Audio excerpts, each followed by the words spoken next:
freedom. It is the core philosophy of Attack on Titan.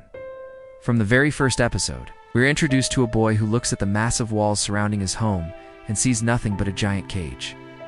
Eren Jaeger despised the idea of being a bird trapped in a cage. He swore to destroy the enemies, to breach the walls, and to finally be free. But what if the walls weren't made of stone? What if the real cage was time itself? Most people think Attack on Titan is a story about war, racism, and revenge. But beneath the surface, it is a devastating psychological horror about determinism. Today, we are going to dive into the darkest secret of the entire series. We are going to explore the terrifying concept of the causal loop and discover why the boy who fought harder for freedom than anyone else in the history of anime was actually the ultimate slave. To understand Eren's psychological breakdown, we first need to understand the mechanics of time in Attack on Titan. In most sci-fi stories, time travel is linear. You go back to the past, you change something, and you create a new timeline or an alternate universe. But Isayama didn't write a standard time travel story. He wrote a closed, causal loop, a deterministic timeline. In a closed loop, the future has already happened. And whatever you do in the present to try and change the future is exactly the action that causes the future to happen. There are no alternate realities. There's only one path. When Un kissed Historia's hand at the end of Season 3, he didn't just see the future. He saw the memories of his future self, sent back to his father, Grisha. In that single, horrifying moment, 15-year-old Un saw the rumbling. He saw the flattened earth. He saw the billions of dead bodies. But worst of all, he saw himself doing it. Imagine the psychological weight of that. You look into the future, and you see yourself becoming the greatest monster in human history. Your first instinct would be, I will never do that. I will change it.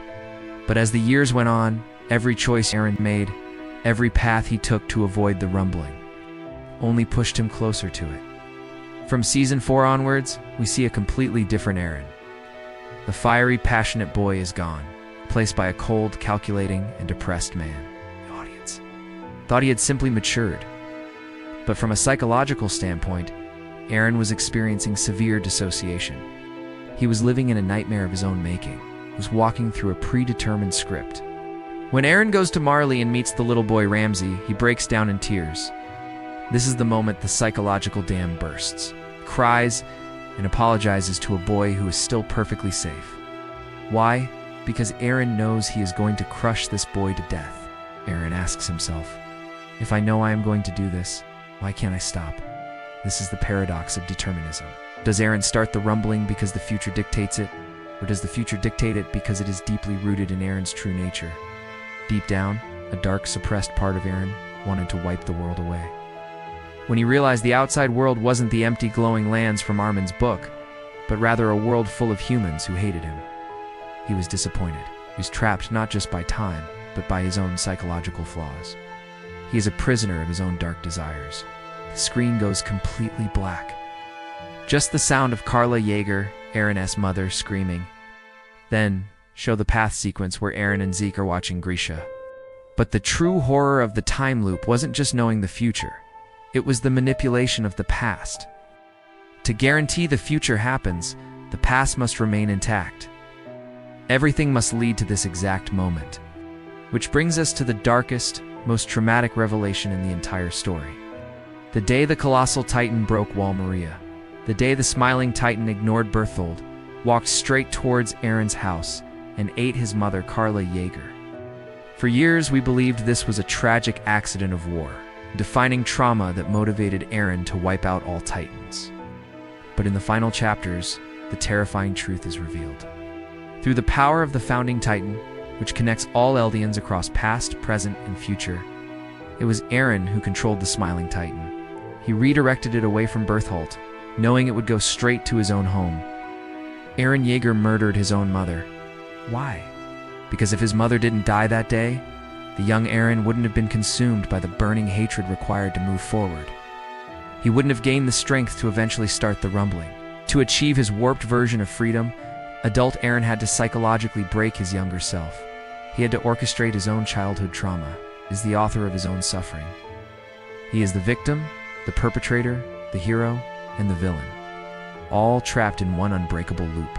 Show the iconic manga panel anime scene of the child Eren in the clouds, spreading his arms and saying freedom, while the colossal titans march below him. Look at this scene. Child Eren, floating above the clouds, smiling, claiming he has finally reached that scenery. He calls this freedom. But look below him. The world is burning. Millions are dying. This is the ultimate psychological coping mechanism. Eren's mind could not process the guilt and the horror of what he was doing, so his consciousness regressed to that of an innocent child, blinded himself to the blood on his hands, focusing only on the endless sky. Kenny Ackerman once said, "Everyone is a slave to something. Some are slaves to power, some to love, some to religion." Eren was a slave to the very concept of freedom itself. He was so obsessed with breaking the cage that he became a monster to do it. He sacrificed his mother, his innocence, his humanity, and eventually his own life, just to follow a script written by his future self. In the end, Attack on Titan is a tragedy of cosmic proportions. The time loop was never something Eren could escape because the loop was Eren, his unyielding nature, his anger, his desire to protect his friends at the cost of the world. It all formed a perfect circle of cause and effect, gave his friends long lives. He ended the curse of the Titans. But to do so, he had to give up his own free will. The boy who sought freedom died a prisoner of time.